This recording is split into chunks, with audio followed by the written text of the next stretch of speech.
تلاوت کی ہوئی آیتیں سورہ بقرہ پہلا پارہ 129 نمبر کی آیت ہے۔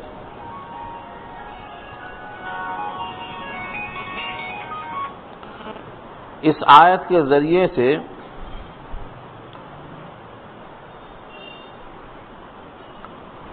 قرآن کریم نے ایک پیغام دیا ہے کہ ابراہیم علیہ السلام کی ملت سے جو اعراض کرے گا وہ وہی شخص ہو سکتا ہے جو سفیہ العقل ہو، یعنی اپنے ذات میں وہ احمق ہو۔ الا من سفیہ نفسہ، سفیہ کے معنی آتے ہیں سفیہ العقل ہونا، یعنی بیوقوف اور احمق ہونا۔ ابراہیم علیہ السلام کی ملت سے اعراض کرنا اللہ کی نگاہ میں اتنا جرم ہے کہ جس کی عقل صحیح سلامت ہو وہ انحراف کر ہی نہیں سکتا۔ جو اپنے ذات میں سفاہت، دناعت، بیوقوفی، رذالت رکھتا ہوگا وہی ان سے انحراف کر سکتا ہے۔ اس کی کیا وجہ ہو سکتی ہے کہ ابراہیم علیہ السلام نے اوپر خانہ کعبہ کی تعمیر کے بعد جو دعائیں کی ہیں وہ اپنے نسل کے لیے ایمان اور اللہ سے جڑنے کی دعا کی ہے، بیت اللہ کے بسانے کی دعا کی ہے، اور اپنی نسل میں سے ایک ایسے نبی کے آنے کی التجا کی ہے جو اللہ کی آیتیں پڑھ کر سنائیں، اللہ کی کتاب کی تعلیم دیں، اور اس کتاب کے ذریعے سے لوگوں کو حکمت کی تعلیم دیں اور دلوں کا تزکیہ کریں۔ یہ ایسے کام ہیں جو خود بھی وہ کرتے تھے اور اپنے نسل میں سے ایسے نبی کے پیدا ہونے کی دعا کرتے رہے۔ چنانچہ اللہ نے ان کی دعا قبول کی، ہو بہو انہی صفات والے نبی کو بھیجا۔ لقد من اللہ علی المؤمنین اذ بعث فیہم رسولا، سورہ آل عمران میں انہی صفتوں کو بیان کیا اللہ نے کہ جیسا ابراہیم نے دعا کی تھی انہی خوبیوں والا نبی ہم نے بھیجا۔ اور سورہ جمعہ پارہ 28 میں کہا کہ نبی کریم صلی اللہ علیہ وسلم نے نبوت کے 23 سال میں انہی تینوں کاموں پر توجہ مرکوز کیا۔ وہ تین کام تلاوت کتاب، تعلیم کتاب اور تزکیہ قلب، اور اس کے درمیان میں حکمت کی بات ہے۔ حکمت سے مراد سنت ہے، حکمت سے مراد تحقیق دانائی کی بات ہے۔ یہ نبی صلی اللہ علیہ وسلم نے جیسا ابراہیم کی دعا تھی انہی صفات کے ساتھ اللہ نے بھیجا اور انہی پر آپ گامزن رہے۔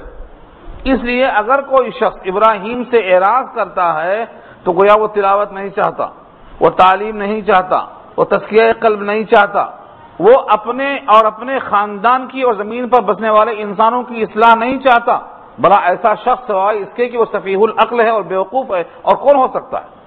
اس سوا سوال کیا اللہ نے۔ وَمَن يَرْغَبُ، اور انداز بھی دیکھو، یہ نہیں کہا کہ وہ بیوقوف ہے بلکہ سوالیہ انداز سے استفہام کوشچن کیا اللہ نے۔ وَمَن يَرْغَبُ، اور جو شخص اعراض کرے گا ان سے ملت ابراہیم، ابراہیم کے مذہب سے، الا من سفیہ نفسہ، مگر وہ شخص جو اپنے ذات میں احمق ہو۔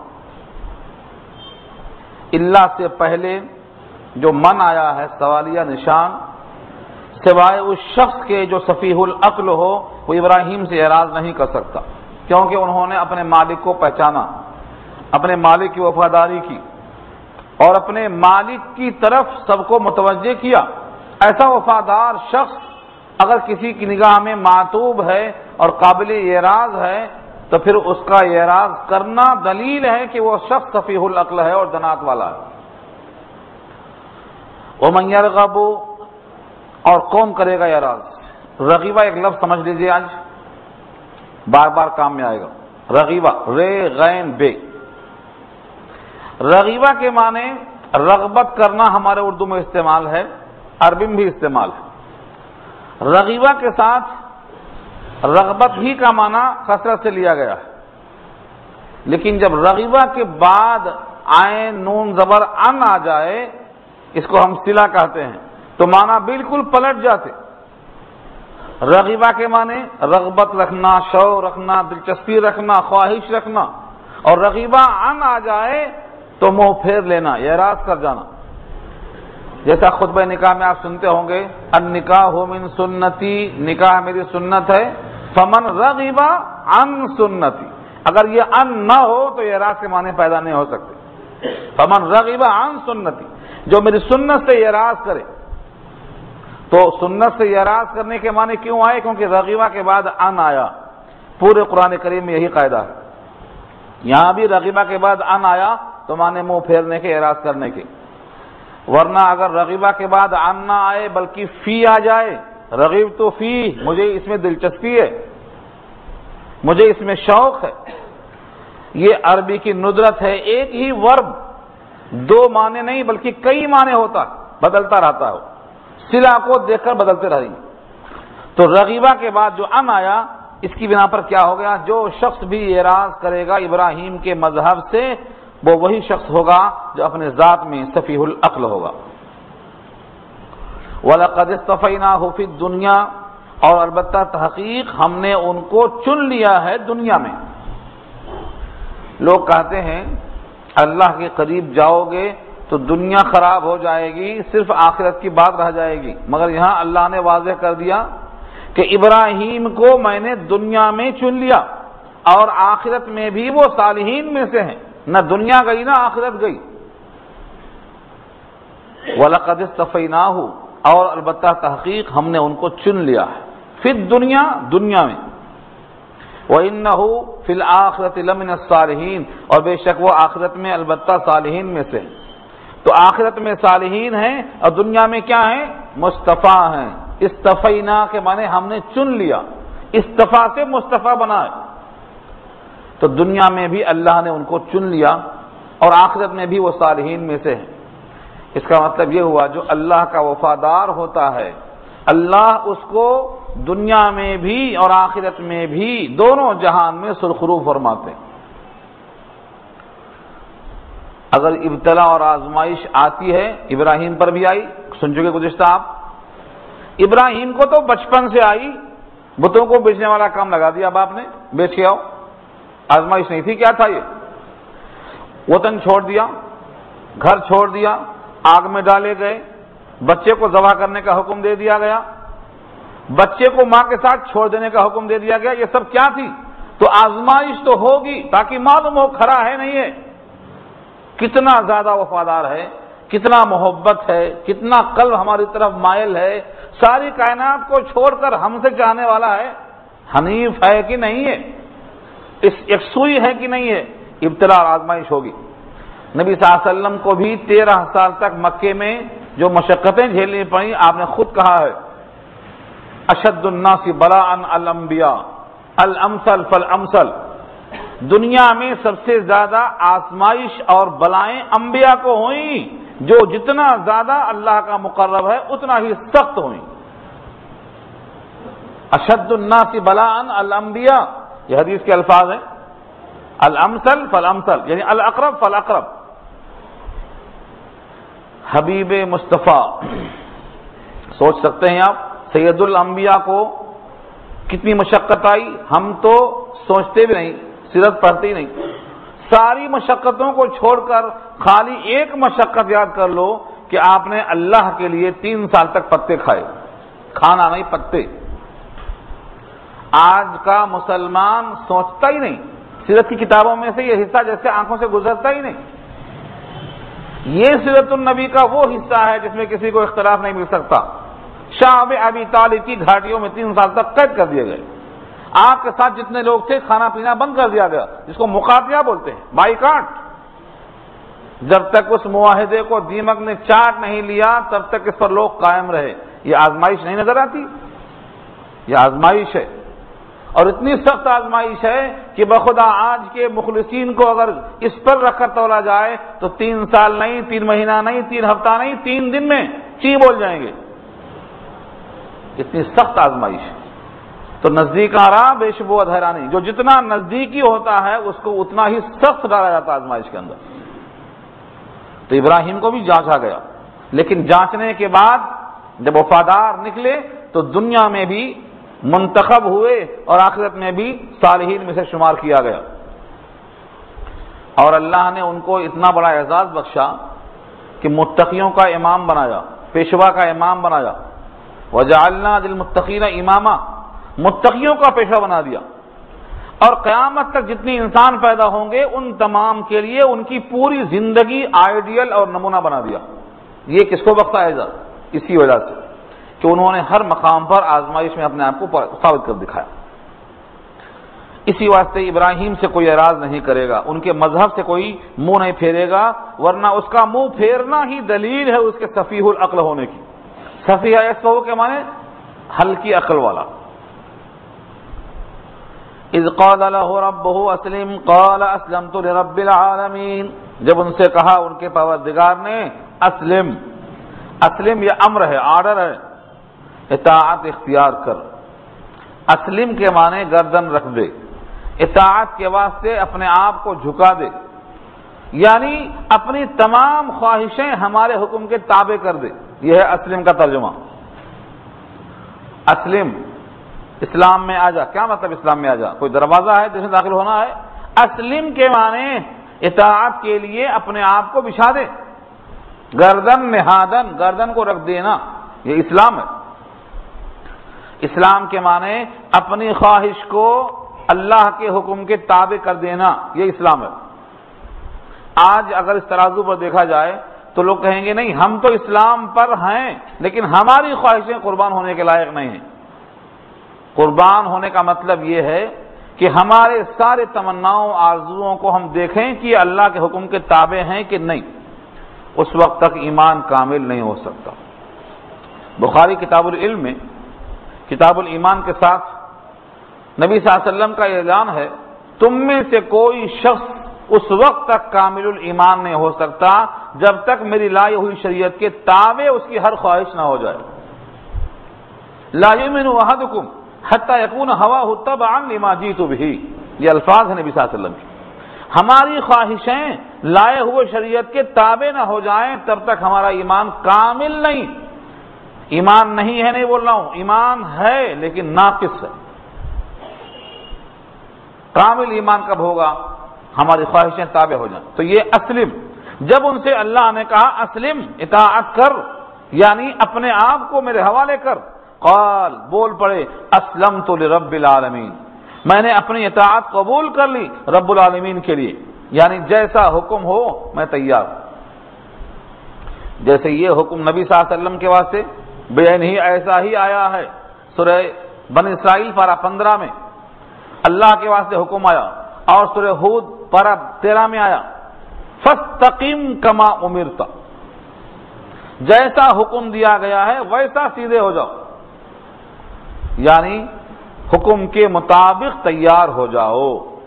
فرمایا نبی صلی اللہ علیہ وسلم نے اسی آیت نے میرے سر کے بال سفید کر دیے کہ جیسا حکم ہے ویسے ہونا ہے، جیسی اللہ کی مرضی ہے اسی کے مطابق ڈھلنا ہے. شدت میں، احکام کی اطاعت میں، امتثال امر میں، حکم بجا لانے میں. فرمایا کہ اس آیت نے مجھے بوڑھا کر دیا. فرمایا شیبتنی ہود، سورہ ہود نے مجھے بوڑھا کر دیا.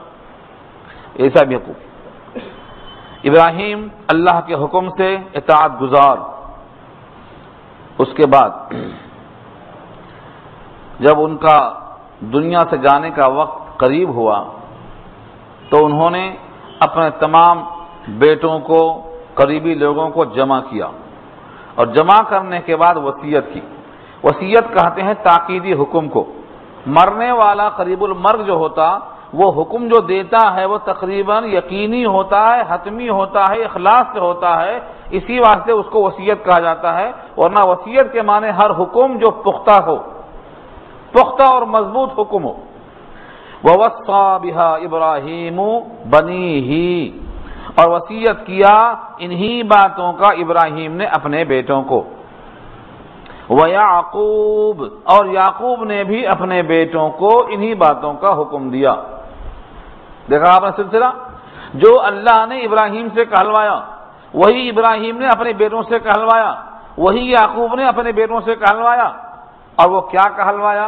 یا بنیا، اے میرے پیارے بیٹے، ان اللہ اصطفیٰ لکم الدین، بے شک اللہ نے تمہارے لیے دین کو چن لیا، منتخب کر لیا، فلا تموتن الا وانتم مسلمون، پس تم کو موت نہ آئے مگر اس حال میں کہ تم مسلمان ہو کے رہنا، فلا تموتن، تم کو موت نہ آئے، الا وانتم مسلمون، مگر اس حال میں کہ تم مسلمان ہو، یعنی تمہاری موت اطاعت میں آئے، بغاوت میں نہ آئے، تمہاری موت نماز پڑھنے میں آئے، نماز چھوڑنے میں نہ آئے، تمہاری موت تلاوت میں آئے، تلاوت سے غفلت میں نہ آئے، تمہاری موت خداوند قدوس کے احکام کی تکمیل میں آئے، غفلت میں نہ آنے پائے۔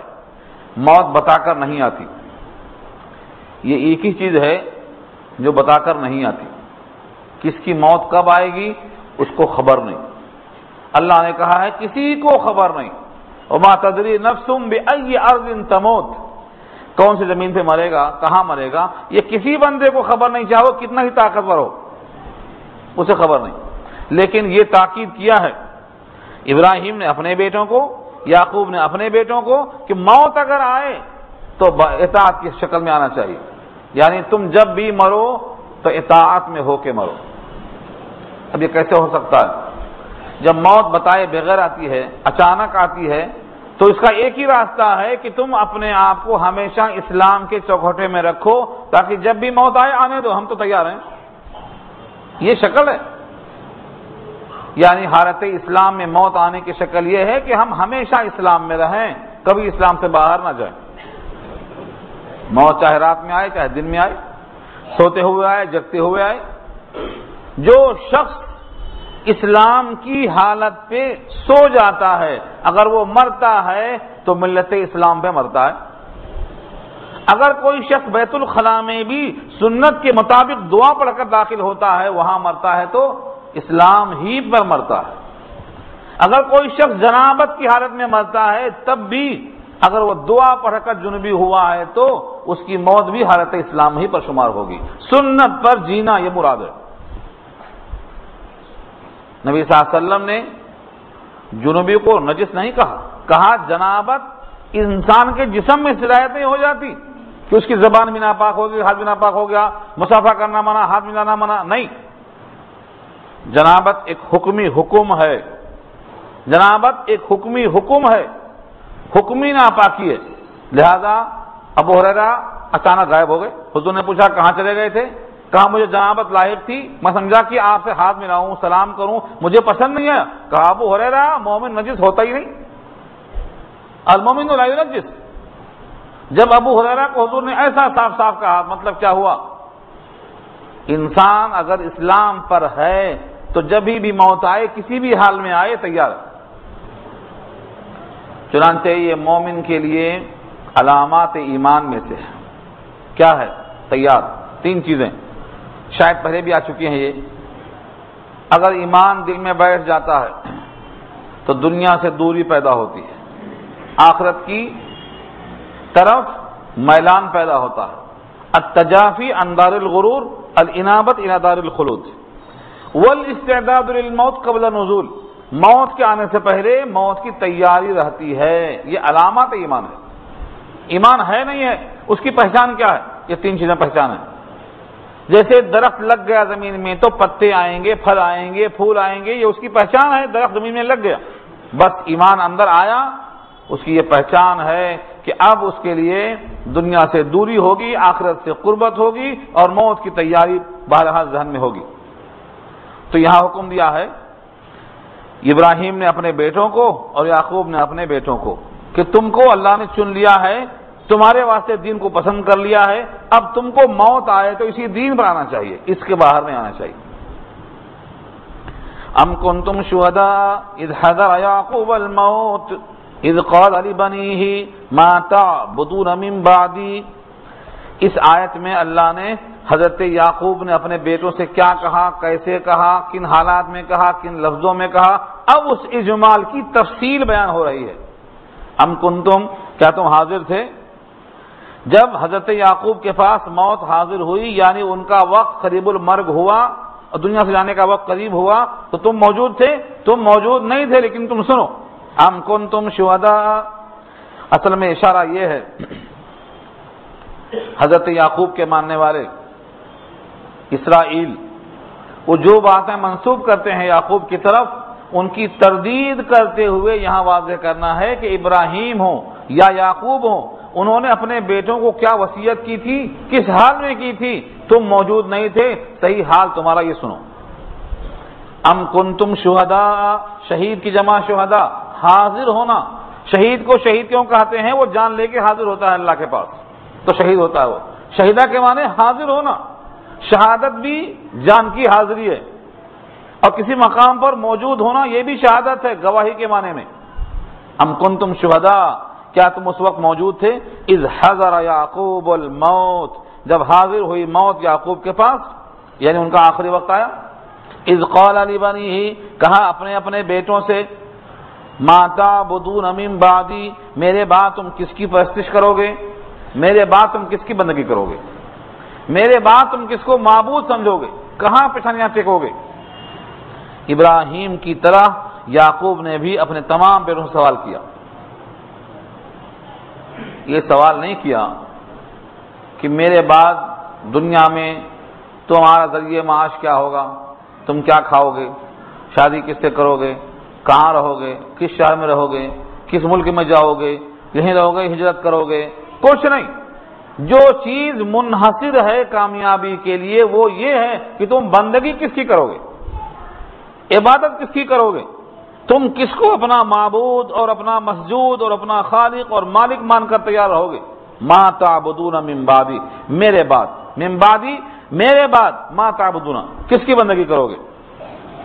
ان تمام نے بیک زبان کہا، قالوا نعبد الہک و الہ آبائک ابراہیم و اسماعیل و اسحاق الہا واحدا ونحن له مسلمون، کہنے لگے ہم عبادت کریں گے، کرتے ہیں اور کرتے رہیں گے آپ کے معبود کی اور آپ کے والد محترم ان کے معبود کی، یعنی ابراہیم کے معبود کی، اسماعیل کے معبود کی، اسحاق کے معبود کی۔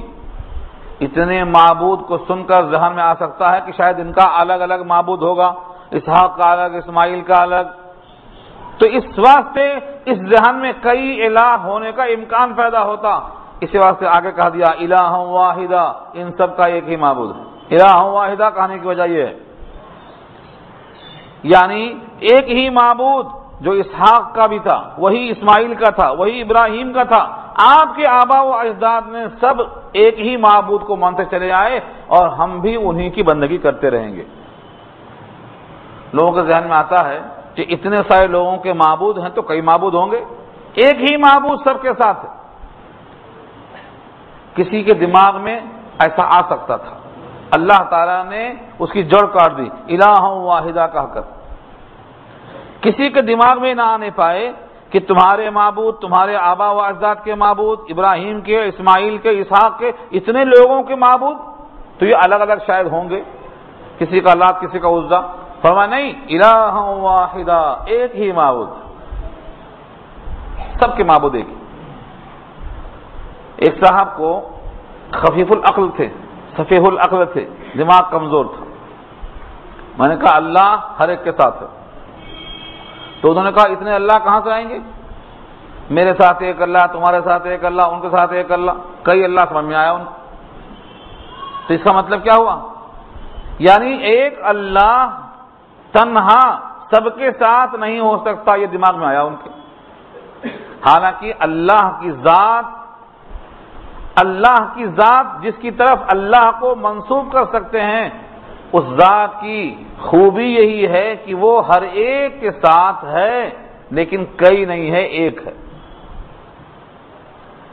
اس شبہے کو دور کرنے کے واسطے اللہ نے الہ واحدہ کی قید لگایا، ایک ہی معبود ہے، اسی کی عبادت سب نے کی ہے، آپ کے آبا و اجداد نے کی ہے، ابراہیم نے، اسماعیل نے، اسحاق نے، سب نے کی ہے، اور ہم بھی اسی کی عبادت کریں گے۔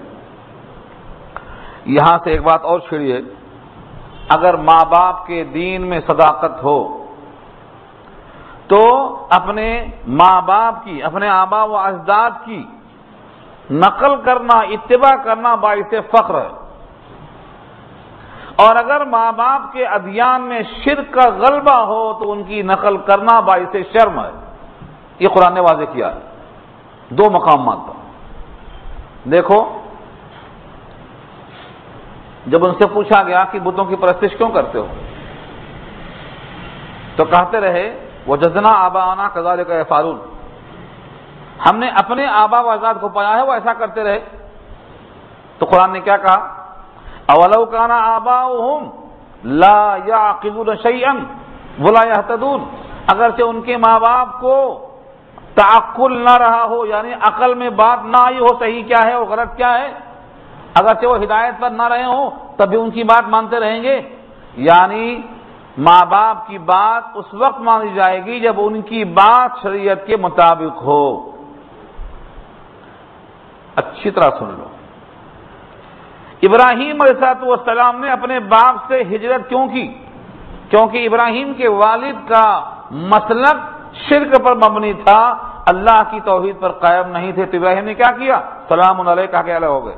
قال سلام علیک، بابا تم پر سلامتی کی دعا کرتا رہوں گا لیکن تمہارے ساتھ رہنے کو تیار نہیں، الگ ہو گئے. لیکن اگر ماں باپ کا مشرب اور ماں باپ کا مسلک بالکل توحید پر ہو تو ان کی اتباع کرنا فخر سے کرنا، جس طرح سورہ یوسف میں کہا ہے حضرت یوسف نے واتبعت ملت آبائی ابراہیم و اسماعیل و اسحاق، ہم نے اپنے باپ دادا کی اتباع کی ہے، یعنی ابراہیم کی اتباع کی ہے، اسماعیل کی اتباع کی ہے، فخر کے ساتھ بیان کرتے. تو یہاں بھی یہی چیز کہی گئی ہے نعبد الہ کا و الہ آبائی کا ابراہیم و اسماعیل و اسحاق. 3 پشتوں تک گئے، اسحاق، اسماعیل، ابراہیم. ابراہیم کے اوپر 4تھی پشت میں کیوں نہیں گئے؟ اس لیے کہ ابراہیم کے والد آزر بت پرست تھے، اسی واسطے وہاں تک یہ نہیں آئے. 3 پشتوں تک گئی. معلوم کیا ہوا؟ اگر والد میں، دادا میں، پردادا میں جہاں تک توحید ہے ان کی اتباع باعث فخر ہے، اور جہاں سے شرک شروع ہوتا ہے ان کی اتباع ترک کرنا ضروری ہے. 3 ہی پشت یہاں پر گئی. واتبعت ملت آبائی ابراہیم و اسماعیل و اسحاق و یعقوب. وہاں 4 پشتوں کا ذکر کیوں ہے؟ کیونکہ چاروں پشتیں نبی تھی. تو جب ماں باپ کا دین توحید پر مبنی ہو تو ان کی اتباع باعث فخر ہے. یہاں ایسا ہی کہا اللہ.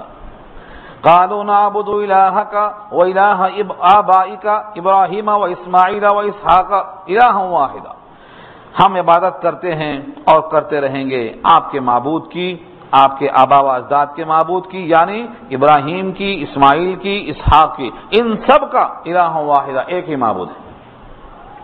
وَنَحْنُ لَهُ مُسْلِمُونَ، اور ہم ہیں ان کے لیے مسلمان. مسلمون جمع ہے، مسلم کے معنی مخلص. مسلم اور مخلص دونوں چیزیں ساتھ ساتھ چلتی ہیں. اخلاص نظر نہیں آتا، اسلام نظر آتا. ایک آدمی سجدے میں ہے، سجدہ اسلام ہے، نظر آ رہا، لیکن یہ سجدہ اللہ کے لیے ہے یا کسی کو دکھاوے کے لیے ہے، یہ اخلاص یہ صرف اللہ جانتے ہیں. بندے اور رب کے درمیان ہے، اسے کوئی نہیں جانتا. اسلام نظر آتا ہے، اخلاص نظر نہیں آتا.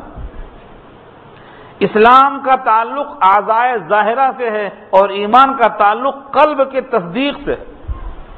اسی واسطے کئی واقعات ملتے ہیں نبی صلی اللہ علیہ وسلم کی موجودگی میں کہ تم کو اسلام سمجھ میں آ سکتا، تم مسلم سمجھ سکتے ہو، لیکن کسی کو مومن کہنے کے لیے تمہیں سوچنا پڑے گا. مشہور قصہ ہے، ہم نے آپ کو سنایا تھا، تازہ کر لیں. نبی صلی اللہ علیہ وسلم کے پاس مال آیا بحرین سے، آپ تقسیم کر رہے تھے، سب کو دیتے رہے. ایک صحابی کو آپ نے نہیں دیا تو ان کے جو ساتھی تھے، بہت دوستانہ تھا، وہ کھڑے ہو کے بولتے ہیں اللہ کے نبی میں ان کو مومن سمجھتا ہوں. آپ نے کہا کہ مسلم سمجھتے ہو، پھر بیٹھ گئے. تھوڑی دیر میں وہی حال ہوا، پھر کھڑے ہوئے، یا رسول اللہ میں ان کو مومن سمجھتا ہوں. حضور نے کہا کہ مسلم سمجھتے ہو. 3 دفعہ ایسا ہی ہوا، 3 دفعہ، یعنی یہ کہتے رہے میں ان کو مومن سمجھتا ہوں، انی اراہ مومنا. آقا فرماتے رہے عوام مسلمہ، تم مومن سمجھتے ہو یا مسلم سمجھتے ہو؟ کیونکہ تمہاری نگاہوں میں ایمان نظر کیسے آیا؟ تم کو تو اسلام نظر آ سکتا ہے، ایمان وہ شے ہے جس کو بندہ نہیں دیکھ سکتا، تم کس طرح دیکھ رہے ہو؟ اس کے بعد فرمایا نبی صلی اللہ علیہ وسلم نے تصدیق کرتے ہوئے ان کی باتوں کی، مجھے جس کے ایمان پر بھروسہ ہے ان کے بجائے میں ان کو دیتا ہوں کہ جن کو اگر میں نہ دے دوں تو نہ دینے کی وجہ سے جہنم میں چلے جائیں گے، پھسل جائیں گے، اس لیے میں ان کو دیتا ہوں جن کے ایمان میں کمزوری ہے تاکہ پختگی آ جائے، اور جن کے ایمان پہ کامل بھروسہ ہے ان کو میں نہیں دیتا ہوں کہ تو اپنا جائے گا کہاں؟ یہ ہے لچک۔ تو ایمان نظر نہیں آتا، اسلام نظر آتا، مجھے دکھانا صرف یہ ہے۔ اخلاص وہ شے ہے جو انسان کو نظر نہیں آ سکتا۔ فرمایا وَنَحْنُ لَهُ مُسْلِمُونَ، اور ہم اس کے اطاعت گزار ہیں۔ تِلْكَ أُمَّةٌ قَدْ خَلَتْ، یہ ایک جماعت ہے جو گزر چکی، قد خلت گزر چکی، لہا ما کسبت وَلَكُمْ مَا کسبتم، ان کے لیے صلہ ہے جو انہوں نے کمایا اور تمہارے واسطے صلہ ہے جو تم نے کمایا۔ ان کی جماعت، ان کے عمل، ان کو صلہ ملے گا، یعنی ان کے عمل کا صلہ تم کو نہیں ملے گا، تمہارے عمل کا صلہ ان کو نہیں ملے گا۔ لَكُمْ مَا کسبتم، تم جو کماؤ گے تمہارے اعمال کا صلہ تم کو ملے گا۔ وَلَا تُسْأَلُونَ عَمَّا كَانُوا يَعْمَلُونَ، اور تم سوال نہیں کیے جاؤ گے اس سے متعلق جو وہ کیا کرتے تھے، ان کے اعمال کے بارے میں تم سے سوال نہیں کیا جائے گا۔ یہ اللہ کا ضابطہ ہے، کرے کوئی بھرے کوئی، یہ ہو ہی نہیں سکتا، ان کے اعمال کا سوال تم سے نہیں ہو سکتا۔ وَقَالُوا كُونُوا هُودًا أَوْ نَصَارَىٰ تَهْتَدُوا قُلْ بَلْ مِلَّةَ إِبْرَاهِيمَ حَنِيفًا وَمَا كَانَ مِنَ الْمُشْرِكِينَ، یہ یہودیوں کا اور نصرانیوں کا رد ہے۔ وہ عام طور سے آج بھی ایسا کہتے ہیں اور پہلے بھی کہتے تھے۔ کیا کہتے تھے؟ ہو جاؤ یہودی یا ہو جاؤ نصرانی، ہدایت مل جائے گی۔ یہودی ہو جاؤ ہدایت مل جائے گی، نصرانی ہو جاؤ ہدایت مل جائے گی۔ آج بھی ان کے پاس جو دلیلیں ہیں جب وہ کھول کے سامنے رکھتے ہیں تو عام آدمی تو چکا مکہ ہو جاتا۔ کیوں؟ آگے پیچھے نہیں معلوم۔ پرسوں ایک آیت آئی تھی آپ کے سامنے، کیا تھی وہ؟ فضلتکم علی العالمین، یہ ٹکڑا آیا تھا، اس میں کہا گیا تھا کہ تم کو ہم نے فضیلت بخشی ہے سارے جہان کے لوگوں پر۔ ہم نے اس کو خاص کیا سمجھا کہ جس زمانے میں تورات تھی اس زمانے کے تمام لوگوں پر تورات والوں کو فضیلت تھی، جس زمانے میں انجیل تھی اس زمانے میں انجیل والوں کو فضیلت سارے جہان کے لوگوں پر تھی، اور جس زمانے میں قرآن آیا ہے قرآن والوں کو فضیلت سارے جہان پر رہے گی۔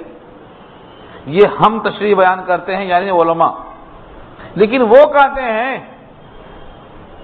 فضلتکم علی العالمین میں کوئی قید نہیں ہے، ہم نے تم کو فضیلت دی سارے جہان پر۔ اور کیا کہا؟ جو تمہاری اتباع کرتے ہیں تمہاری اتباع کرنے والوں کو ہم اوپر رکھیں گے، فوق الذین، فوق الذین کے معنی اوپر رکھیں گے۔ کس کو اوپر رکھیں گے؟ جو تمہارے فالوورز ہیں، اسرائیلی جتنے ہیں ان تمام کو اوپر رکھیں گے۔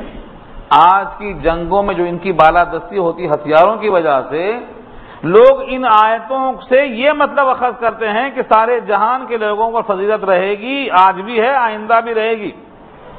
یہ ماننے کو تیار نہیں ہے کہ اسرائیل کا جو منسلک ہے یہ کینسل ہو گیا ہے، یہودیت کینسل ہو گئی ہے، تورات انجیل منسوخ ہو گئی، یہ ماننے کو تیار نہیں ہے۔ آج بھی تحریف ہوئی، چینجنگ ہوئی، منسوخ ہوئی، یہ سب چیزوں کو ماننے کو تیار نہیں، اور آج بھی ان کا یہی اعلان ہے تمہارے سارے گناہوں کا کفارہ ہو گیا، پھانسی ہو گئی حضرت عیسیٰ کو تمہارے گناہوں کا، اگر تم نے ان کی بات مان لی تو تم کو ان کی وجہ سے نجات مل جائے گی، یہی کہا۔ وقالو، اور یہود و نصارہ کہتے ہیں کونو، ہو جاؤ، وقالو، اور انہوں نے کہا کونو، ہو جاؤ، کیا ہو جاؤ؟ ہودن، یہودی، او نصارہ یا نصرانی، تہتدو، ہدایت پا جاؤ گے۔ یہ آج بھی کہہ رہے ہیں، اور جو آپ سے ایسا کہیں گے اور کہہ رہے ہیں تو ساتھ میں وہ آیتیں پیش کرتے ہیں کہ ہم تمہارے فالوورز کو قیامت تک اوپر رکھیں گے، بالادستی ان کی قائم۔ یہاں فرمایا اللہ تعالیٰ نے قل، اے نبی صلی اللہ علیہ وسلم آپ کہیے، بل ملت ابراہیم حنیفہ، نہ یہودی ہونا ہے نہ نصرانی ہونا ہے، ہدایت کے واسطے کیا کرنا ہے؟ بل ملت ابراہیم حنیفہ، بلکہ ابراہیم کے مذہب کو اختیار کرنا ہے جو کہ حنیف تھے، یعنی یکسو تھے، ایک اللہ کی طرف متوجہ تھے، وما کان من المشرکین، مشرکوں میں سے نہیں تھے۔ آج کل کے نصارہ اور آج کل کے یہودی نہ حنیف ہیں اور نہ شرک سے پاک ہیں، تو یہ ابراہیم کے مذہب پر ہیں ہی نہیں۔ اور قرآن نے کہا ہے یہودیت میں، نصرانیت میں ہدایت نہیں ہے، بلکہ ہدایت ہے ملت ابراہیم میں۔ اور ان کی سب سے بڑی خوبی کیا تھی کہ وہ یکسو تھے، حنیف تھے، ایک اللہ کی طرف مائل تھے اور مشرکین میں سے نہیں تھے۔ آج کی موجودہ یہودیت نصرانیت میں شرک بھی ہے، یہ مشرکین میں سے ہیں، پاک نہیں۔ کیا شرک ہے؟ حضرت عیسیٰ کو اللہ کا بیٹا ماننا یہ شرک ہے۔ کیوں؟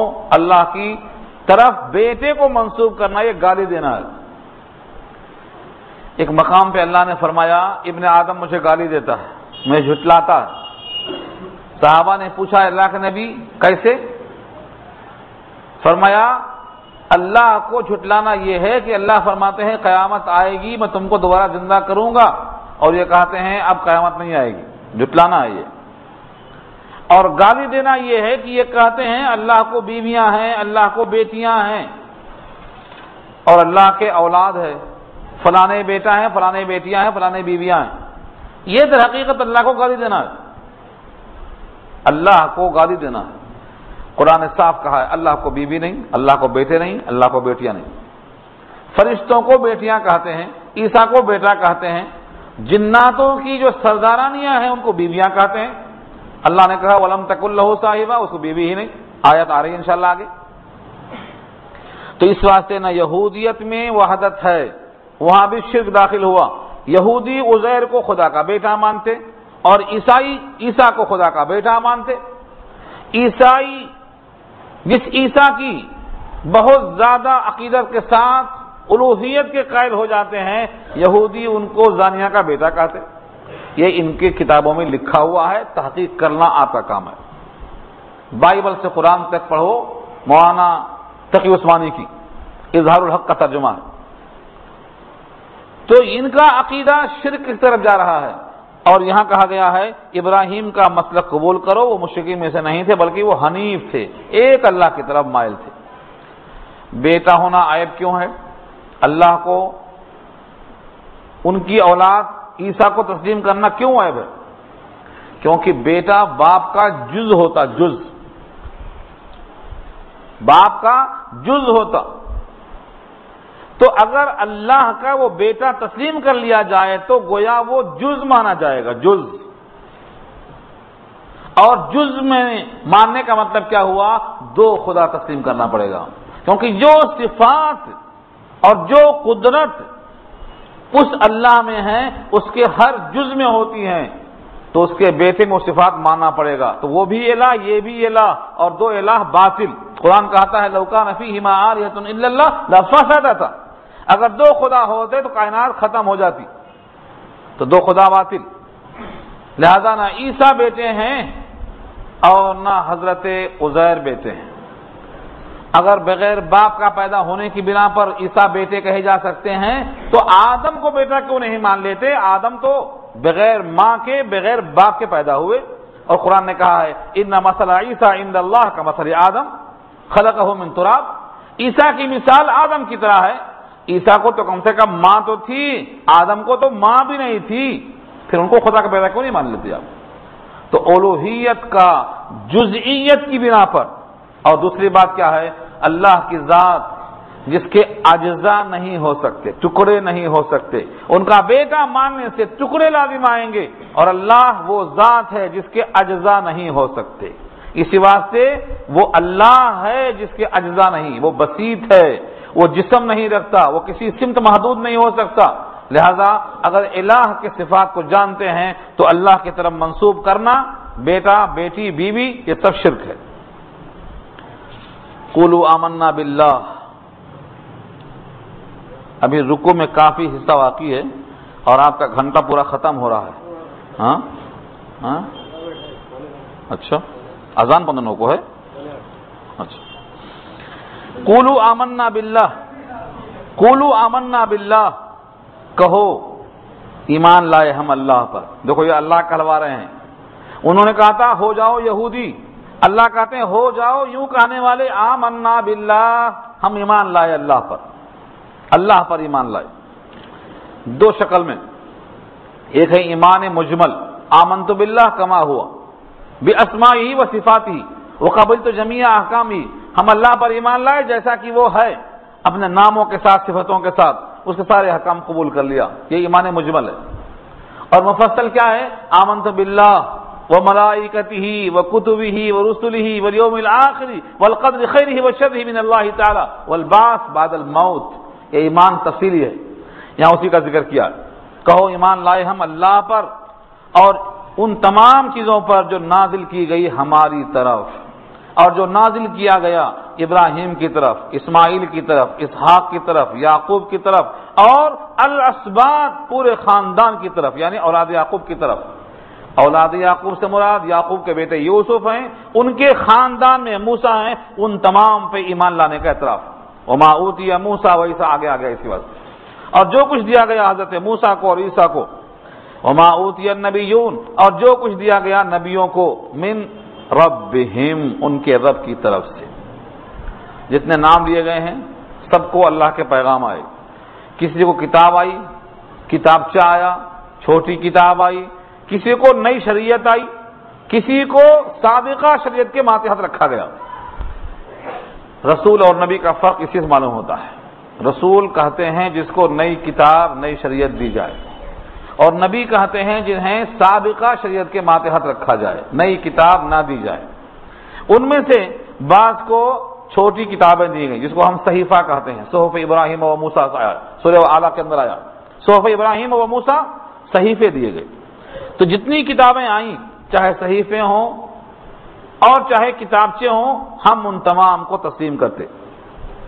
اور سب سے بڑی بات، لا نفرق بین احد منہم، ہم تفریق نہیں کرتے ان میں سے کسی کے درمیان. دیکھا آپ نے، یہودی حضرت عزیر کو اللہ کا بیٹا مانتے، لیکن عیسیٰ کے بارے میں بدزبانی کرتے، زبان غلط کھولتے. مریم کے بارے میں زبان غلط کھولتے. اور یہ ان کی کتابوں میں آج بھی درج ہے، آج بھی درج ہے. ایسا نہیں ہے کہ نکال دیا گیا ہے، آج بھی موجود ہے. اللہ نے یہاں صاف کہا ہم نبیوں کے درمیان تفریق نہیں کرتے، بحیثیت نبی کے سب کو مانتے، سب نبی. ہاں واجب العمل شریعت اب کسی کی نہیں ہے، سب کینسل ہو گئی، منسوخ ہو گئی. لیکن بحیثیت نبی کے جب وہ آئے تھے اپنے زمانے میں، وہ حق پر تھے، ان کے فالوورز حق پر تھے، ان کو دیے گئے احکامات صحیح تھے، ان کی اتباع کرنے والے سب کے سب نجات یافتہ تھے. ہم رسولوں میں تفریق نہیں کرتے. ان کا حال کیا ہے؟ جو عیسیٰ کو مانتے وہ یہودیت کو نہیں مانتے، جو یہودیت کو مانتے عیسائیت کو نہیں مانتے. ان دونوں مل کر اسلام کو نہیں مانتے، محمد صلی اللہ علیہ وسلم کو نہیں مانتے. حالانکہ تورات میں انجیل میں لکھا ہوا تھا اور اللہ نے ان سے پختہ عہد لیا تھا. کیا کہا تھا؟ کہ تم اپنی کتاب کی علامتوں کے ذریعے سے کھول کھول کے بیان کر دینا آنے والے نبی کے احوال کیا ہوں گے، چھپانا نہیں. لَتُبَيِّنُنَّهُ لِلنَّاسِ وَلَا تَكْتُمُونَهُ، کھول کے رکھ دینا لوگوں کے سامنے، چھپانے کی کوشش نہیں کرنا. لیکن ان لوگوں نے چھپایا، اس کو اتنا چھپایا کہ حق کو دبانے کی کوشش کی انہوں نے. فرمایا لا نفرق بین احد منہم، ہم ان میں سے کسی کے درمیان تفریق نہیں کرتے. ہر نبی کو معصوم مانتے، ہر نبی کو اللہ نے معصوم بنایا. معصوم کا مطلب ان سے گناہ سرزد نہیں ہو سکتا، ان کو اللہ نے محفوظ رکھا. ہر نبی، کسی نبی کے بارے میں بدگمانی بد زبانی ہم کو ناجائز سمجھتے. ہر نبی کے تعلق سے ہمارے دل میں عظمت ہے، ہر نبی کے تعلق سے ہم احترام رکھتے ہیں. کسی کے بارے میں ادنا گستاخی کو ایمان کے خلاف سمجھتے ہیں. یہ ہے لا نفرق کا ترجمہ. لا نفرق، ہم تفریق نہیں کرتے، ایک کو اچھا ایک کو بڑا. نبی صلی اللہ علیہ وسلم کے صحابہ کسی موقع پر فضیلت پر بحث کی، موسیٰ کی فضیلت پہلے کہ عیسیٰ کی فضیلت، جب سنا حضور صلی اللہ علیہ وسلم نے تو کہا مجھ کو یونس ابن متیٰ پر بھی فوقیت نہیں دینا۔ کیوں؟ نبیوں کے درمیان فضیلت دینا تمہارا کام نہیں ہے۔ اللہ نے خود کہا ہے تلک الرسل فضلنا بعضهم على بعض منهم من کلم اللہ ورفع بعضهم درجات، یہ رسول ہیں، ان میں ہم نے فوقیت دی ہے، بعض کو بعض پر مرتبہ دیا ہے، کسی کو کریم اللہ بنایا، کسی کو نجیب اللہ بنایا، کسی کو حبیب اللہ بنایا، یہ ہمارا کام ہے، لیکن تمہارا کام نہیں ہے، تم کو فضیلت دینے کا حق نہیں ہے۔ تلک الرسل فضلنا بعضهم على بعض منهم من کلم اللہ، ان میں سے بعض نے اللہ سے ہم کلامی کا شرف بخشا اللہ نے ان کو، تو کریم اللہ ہو گئے، ہم ان کا احترام کریں گے۔ ان میں سے ہر نبی کو جو فوقیت دی ہے اللہ نے دی ہے، اللہ جانتے ہیں کس کا کتنا مقام ہے، ہم کو کسی کے بارے میں تولنے کا فیصلہ کرنے کا کوئی حق نہیں۔ امت کو منع کیا، یہ کام اللہ کا ہے، تو ہم رسولوں میں تفریق نہیں کرتے، نبیوں میں تفریق نہیں کرتے۔ وَنَحْنُ لَهُ مُسْلِمُونَ، اور ہم ہیں ان کے لیے مسلم، یعنی مخلص، اخلاص۔ اب یہاں سے حکم دیا فَإِنْ آمَنُوا بِمِثْلِ مَا آمَنْتُمْ بِهِ فَقَدِ اهْتَدَوْا وَإِنْ تَوَلَّوْا فَإِنَّمَا هُمْ فِي شِقَاقٍ فَسَيَكْفِيكَهُمُ اللَّهُ وَهُوَ السَّمِيعُ الْعَلِيمُ صِبْغَةَ اللَّهِ وَمَنْ أَحْسَنُ مِنَ اللَّهِ صِبْغَةً وَنَحْنُ لَهُ عَابِدُونَ۔ کہا دو پس اگر وہ ایمان لے آئے ہوتے، کیسا؟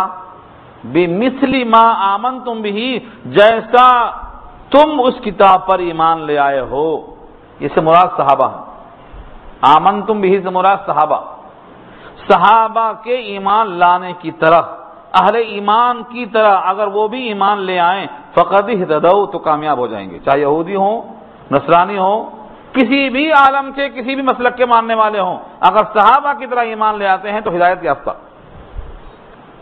یہاں اچھا غور سے سن لو، طویل بحث آئے گی۔ فَإِنْ آمَنُوا بِمِثْلِ مَا آمَنْتُمْ بِهِ، یہ کیوں کہا؟ پس اگر وہ ایمان لے آتے قرآن پر، کافی تھا بولنا؟ نہیں، بِمِثْلِ مَا آمَنْتُمْ بِهِ اتنا لمبا جملہ کیوں لائے؟ صحابہ کو نمونہ بنایا اور کہا جیسا صحابہ قرآن پر ایمان لائے، اللہ پر ایمان لائے، نبی پر ایمان لائے، اور اپنے عمل سے ثابت کر دیا کہ ان میں اخلاص ہے، اگر ان صحابہ کی جماعت کی طرح ایمان لائیں گے ہدایت یافتہ ہو جائیں گے۔ یہاں سے معلوم ہوا فَإِنْ آمَنُوا بِمِثْلِ مَا آمَنْتُمْ بِهِ، صحابہ کی طرح جس کا ایمان نہیں ہے، جو صحابہ پہ اعتراض کرتے ہیں، وہ ہدایت یافتہ نہیں ہو سکتے۔ اب کتنے فرقے ہیں جو صحابہ پہ اعتراض کرتے ہیں، ایک لمبی فہرست ہے، انشاءاللہ اس گفتگو کو یہیں چھوڑتا ہوں، اور یہاں سے آئندہ اسی پر کلام شروع ہوگا کہ کتنے لوگ ہیں جو صحابہ کی طرح ایمان نہیں رکھتے ہیں اور ہم لوگ اس میں غافل ہیں۔ دعا کر لیجیے۔